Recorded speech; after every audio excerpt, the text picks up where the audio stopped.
Welcome to Kenton Teaches. Enjoy the video. You start by checking the basics that often fix hearing issues fast. Raise the call volume and flip the ringer switch to audible, then restart the iPhone to clear transient glitches.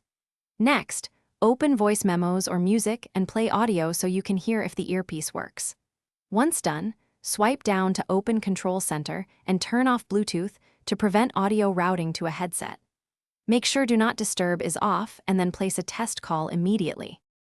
You now verify system-level settings and inspect hardware so you know why audio fails. First, make a FaceTime or carrier test call and switch between earpiece, speaker, and a wired headset to isolate the component. Visually inspect the earpiece and lightning port.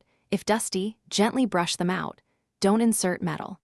Then go to Settings and update iOS if available, because software patches can restore audio drivers.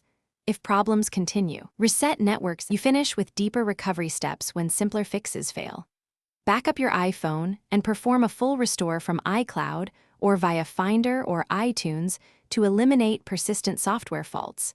This reinstalls the system cleanly.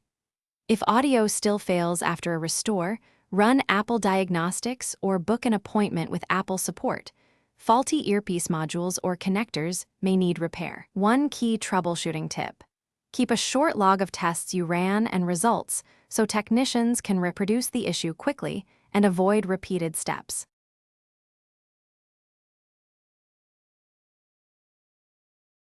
Thanks for watching. Please subscribe if this video was helpful.